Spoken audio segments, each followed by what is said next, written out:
Hi, this is Tim. So we'll take a walk around the evaporator. We got that started this morning. Again, I think we've got about 8 more hours of sap to boil for today from yesterday.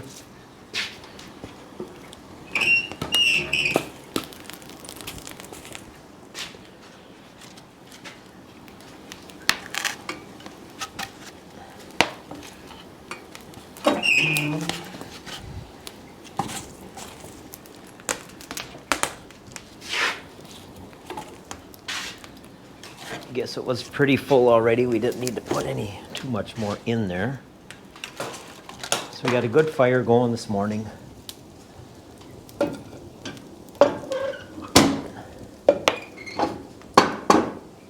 Yesterday around 2 o'clock, for some reason, it was the weather or it had to do with the weather, but you just couldn't get it to boil and get a good fire throughout there. You had a fire, but it boiled and it just didn't take off, or we didn't take any syrup off for, I bet, 2 hours. And then in the evening, 7 o'clock and on, then it started to boil real good again. It's just something to do with the day, I think. We've got that step down area by the arch, which makes it a little more convenient for getting down to see what's in the firebox and to put wood in the fire. So we got it running. If I'm real quiet, you can hear it trickling in here.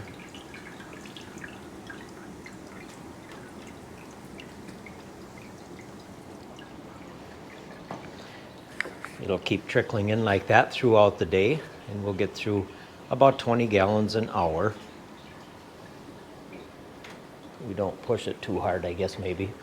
And the steam always goes up through the 2 stacks, the 2 on the right, all the way up into the cupola. It keeps it real good in here. It works out real well. We don't have any tubes. This is just a piece of sheet metal that was fabricated, so we don't have any tubes inside of our steam hood to help preheat the sap.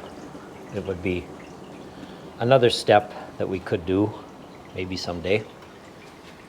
And we are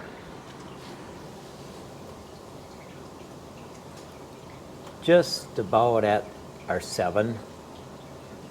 If I turn it, that doesn't help. It's got a gimbal. We're just about at 7, just about getting ready to take a little bit of syrup off. We've got our filters there. We have 1 Orlon filter, 1 heavy one, and 2 paper ones, thinner ones. We get done with that, and it goes over to, we've got, it's an old milk can here, or shotgun can, I think they called it, that holds 3.5, 4 gallons. And we have another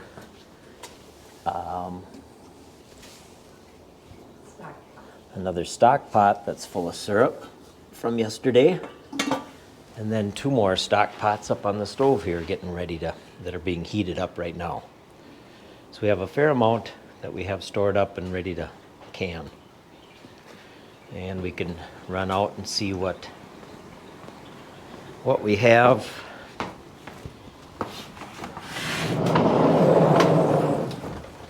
In our bulk tank here. Everything is sitting here from last night. We kind of rinse it off. That's one nice thing about having an RO, is that this is permeate water in this bulk container here.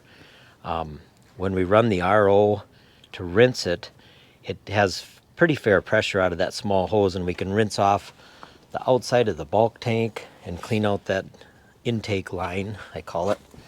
This heavier hose here, we can rinse that out, all the top of the bulk tank, and we can rinse the bulk tank every time we get that empty, and then clean off our gathering tank, and all of our pails get rinsed off, which is kind of nice. It's a pain to do that at night when it's cold out, but you get everything rinsed off and it isn't all sticky like it gets done normally in the season. So we'll go up here, and this is a 500-gallon bulk tank. And right now it's got about 150 gallons. So 150 gallons that's about what I figured. It's about 7 hours of boiling to finish this up. And then we'll probably gather a little bit more today before we throw the towel in. Here's our transfer pump. We use that to take it from the bulk tank, or from the gathering tank, into the transfer pump, and then we use a smaller hose that goes up into the top of that to unload the tank from the woods. And then we plug in a line right here. And there's 2 valves there. So this small line is to feed the RO, and the bigger valve is to receive product or receive sap from the woods tank to put it into the holding tank. And then with our RO, we just circulate through the bulk tank. We don't have a separate tank for that, so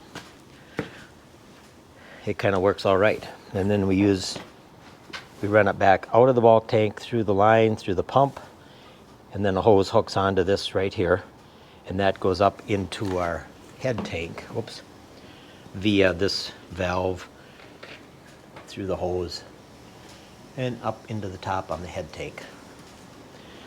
So that's kind of about it. Here's our RO sitting over here staying warm so we don't freeze that up. I think last night it was down to 27 or 8 degrees. It was kind of cool. So I'm sure it will run again today pretty good. But like I said, we're getting kind of full of syrup, and everybody's getting a little bit tired, and we've kind of used our friends plenty, and thought maybe it was an all right time to end the season and move on to the next adventure, whatever that is.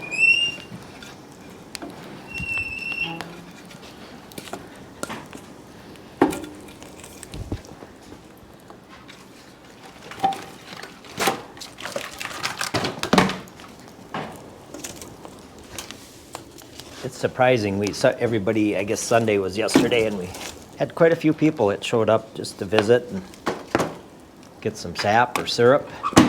And it's surprising how much, one of the most often questions asked was, how much wood do you use to produce your product? And this year there's 1 rank left there. There was 3 of those. They were level across all the way to the left side. They were level up to there. So that'll be gone tonight. And then we had a pile almost that size on the other side of me here, and then 2 totes. So when you get all said and done, I think we would, out of a full cord of firewood, a 4x4x8, we would get about 15 to 17 gallons of syrup.